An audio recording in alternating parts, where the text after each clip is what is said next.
February 2007, GoldenEye's train stage. A valiant battle between two familiar heroes. Perfect Ace is Ran and Henrik Weister Norgren. One of many they would have over the years is raging on.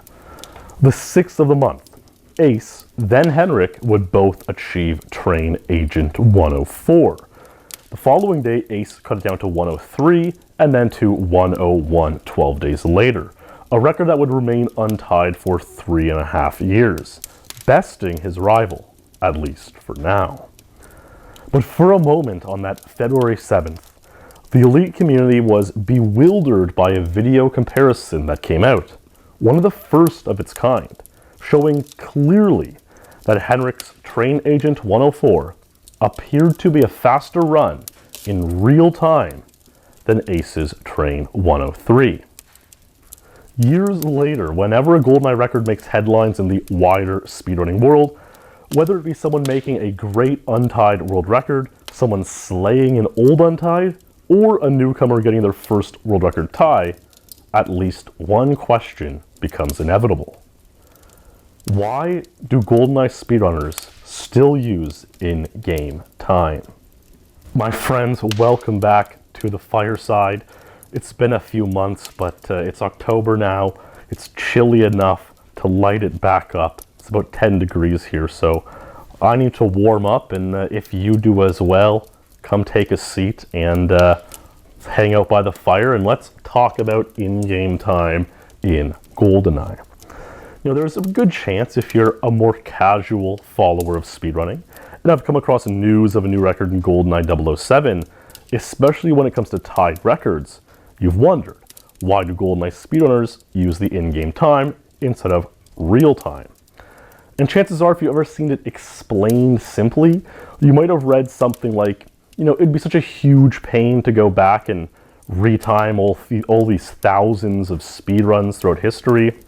Or, you know, it might not even be possible because of variances in quality and proof of these old speedruns. You may not be able to count the frames properly. Or you might have heard something like, you know, there's so much drama when you have these tied records by dozens or hundreds of people for years. And there's so much pressure on these untieds. And finally, some great player comes through and slays the dragon and gets this great untied world record. You know, something like a Damn 52 is a good example of that. And while all of these arguments are true, they're really just more the side effects of using in-game time, rather than the actual reason why. I've seen this discussion come up, you know, again and again, especially in the wake of the recent Cradle 33-second records. So I figured let's settle it once and for all and talk about the real reasons why GoldenEye, Perfect Dark, and some other speed games use in-game time. And there are really just two solid reasons we need to talk about. One is understanding the goal of speedrunning GoldenEye. And two is that the ranking system, as it is, just works super well, which we'll get to, but let's start with the goal of the game. You know, we're lucky in GoldenEye that it actually shows you and saves your best time in the game file. So when you improve your record, it just feels super legit. Like, even the game itself recognizes that you just got a new PB, and it now saves it in its memory forever.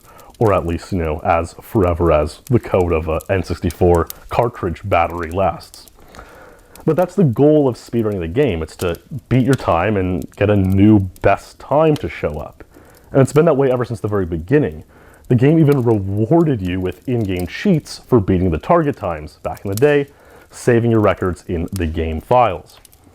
And back in the olden days, you know, before people were able to live stream and record all their speedruns, and before people developed all these, you know, cute little timer programs and had these, you know, speedrun.com archives and history pages, your game cartridge full of game files saving your best times was the best way to track your progress. The game told you what time you got, and it felt absolutely authoritative. Like, that's your time, that's your record.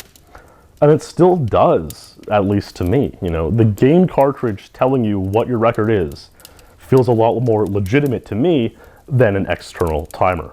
I remember in the early 2000s, playing a lot of N64 games, not just GoldenEye, but also things like Mario Party 1 and 2. And I would try to set PBs in the various mini-games. And, a lot of you who played the game would know the cartridge would save some of these PBs in the game files. In some of the speed-based mini-games like, a bobsled run, hand car havoc, slot car derby, but also in some high-score type games like a mecha marathon.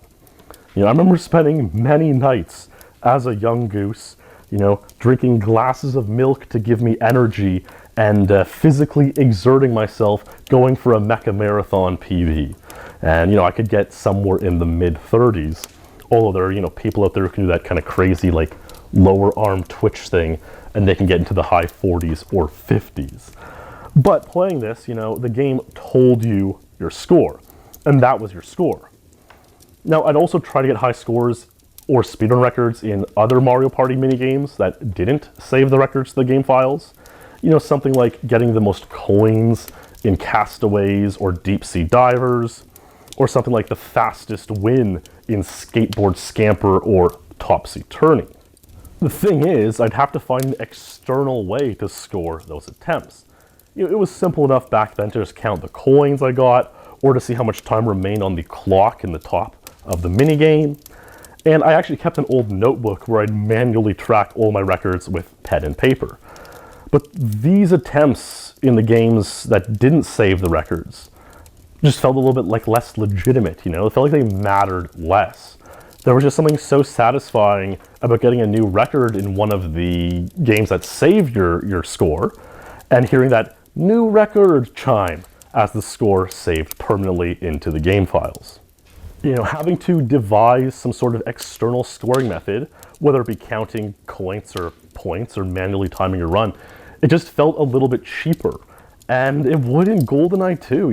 Imagine timing each speedrun externally, and the time may or may not match up with the time displayed in game. Like, imagine getting a damn Agent 54. It says time, 54. But you time it real time at 53.90, right? And you have to say, like, no, it's the game who's wrong. It just feels really dumb to rank a run that says best time 54 as a 53, or vice versa.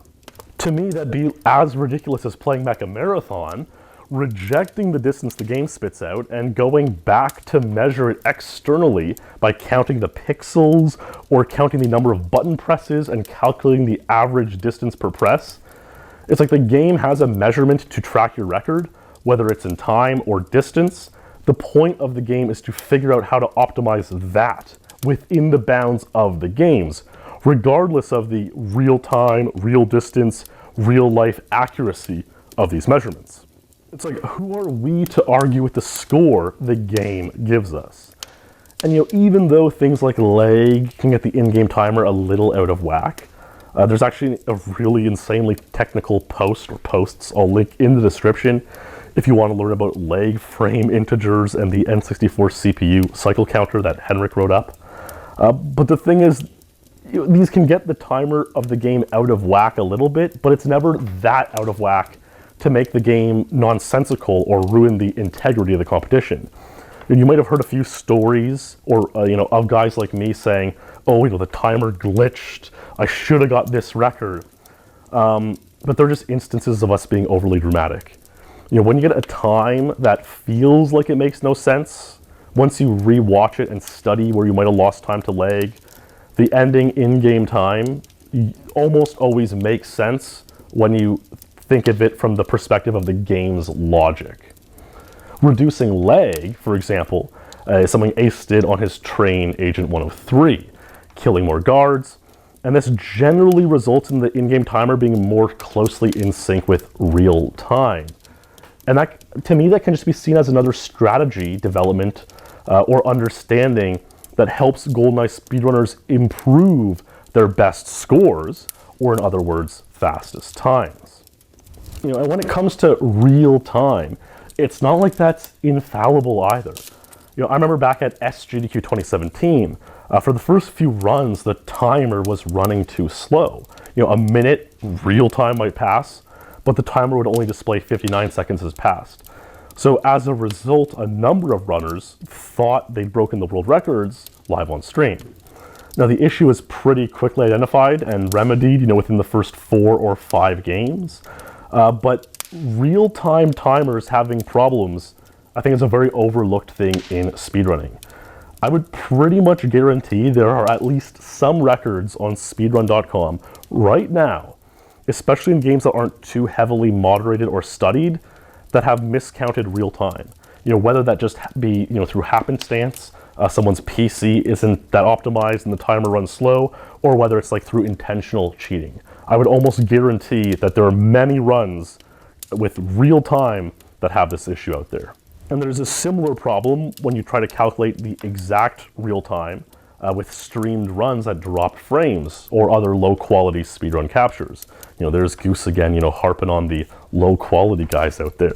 But Cheese's 120-star world record is probably the most notable example of this.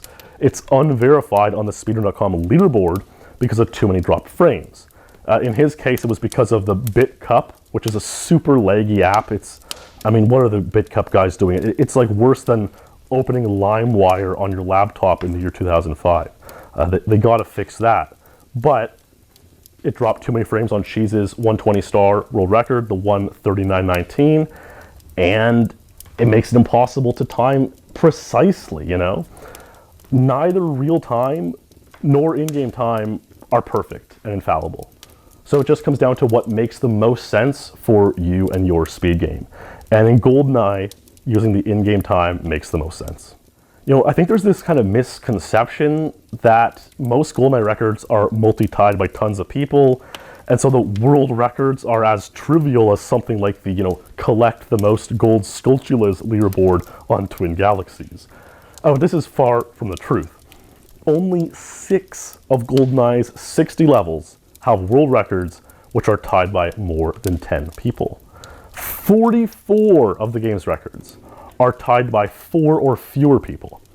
And it's like, think about that for a second. You have this thoroughly competed game. A lot of people play it. The timing only goes down to a full second, and yet 3/4 of the game, the world records are only held by 4 or fewer people. It's really unbelievable to think how difficult it is to get some of these records. And the thing is, the rankings don't just take one multi-tied level into consideration. They score a sum of all 60 levels. So maybe the rankings are better envisioned as something like a long real-time attack run with 60 splits, one for each level. Sure, some people might be tied on certain simple individual splits. I think that's the case for a lot of people, for the first star in SM64 or the Forest Escape in Ocarina of Time. But when you take the entire sum of the entire run or the entire GoldenEye rankings, ties are much more rare. With GoldenEye's ranking system, points assigned per level 1 to 100 based on your ranking on each single stage, you add them all up, there are actually 0 ties currently in the top 100 of the overall world rankings. 0 ties. Ties do occasionally happen. There have even been ties for first place very briefly, but they're very brief and very rare because since the rankings are a sum of all 60 levels, someone somewhere out there is bound to improve one of their 60 records at some point, and that will cause some people to lose points, they'll gain points, and other people won't lose points. And so the rankings are always constantly fluid, constantly in motion, and so it's very rare to see a tie on the overall rankings for a long period of time. Just within the past day, at the time of recording this, Luke Sklar's passed perfect ace on the rankings for first place, a new GoldenEye champion, a very big story in its own right. And right now he leads ace by a mere 9 points. So you might think like, wow, they must have pretty much every single time the same times page, all tied records with each other except for 1 or 2 times. But this is not the truth. When we compare their times pages, we see 34 ties, 16 wins by Ace, and 10 wins by Luke. Those wins by Luke are just a little bit bigger. There are more players in between him and Ace than the wins by Ace over Luke. And at any point, either player could improve one of those 34 ties or match the other on a level where they're trailing and make up some of that 9-point difference. And those edges are what make the rankings, especially near the top, just like so intense to follow. If we compare 20th place Irie Butler with 22nd place Alex Base Boost Anderson, we see something pretty similar. Irie has 25 wins, Alex has 20 wins, and there are 15 ties. And pretty much right down the entire rankings, if you compare the times pages of two players who have a similar overall ranking, you'll see a vast array of ties, leads, and trails between the two. Even rounded to the full second, and adding all 60 of them up in our ranking system just works. And if you ask any GoldenEye speedrunner, they tell you that the ranking system is pretty accurate and they're pretty much exactly where they should be in relation to their skill. So the rankings are effective and accurate when taking the entire picture of the game into account. Who are we to argue with the score the game produces and saves to its memory in the form of a best time? And the overall ranking system we use just works. There are other, little tidbits and supporting arguments. Things like, using the in-game time on N64 makes it less susceptible to changes in new versions of consoles or variances in hardware. I pity the guys who have to buy like 5 different PlayStations to just get the one with the fastest loading zones, right? Like that can't happen using in-game time on N64. So everyone is on the same playing field. It also makes it very accessible to anyone who wants to just turn on their console and give it a go, before they get ranked and submit good times. They can just play through and see what time they get. Or they can turn on their game and see what times they got many years ago. And having these very few multi-tied records, these kind of easier world records, they serve as a really good entry point for a lot of newer players to come along and get their first world record and get really excited about it. And it's also just the way GoldenEye works, especially, getting a really good run, not knowing what time it is, and having to wait at the end screen and click A to have it revealed. Maybe it's a disappointing duped PB, or maybe it's a new world record written in stone forever, or at least as long as the code goes. I mean, that's really exciting. Reminds me my Silo 00121 was a run like that, and that wait to reveal your time is unbelievable. Most games that have a workable in-game time prefer to use that for speedrunning for, a variety of similar reasons I talked about today. And it's not every game. Some games, even if they have an in-game time, will still be better off using real-time attack. But hopefully, even if you don't agree, you understand now why GoldenEye still uses in-game time, probably always will, and how the use of it fosters a healthy, competitive environment, which should be the end goal of any speed game. So thank you for watching. I hope you enjoyed this video. If you did, give it a like for 1 year of speedrunning timers working accurately. Subscribe for more remarkable speedrunning and gaming content. Stay true, my friends, and I'll see you in the next stream or video.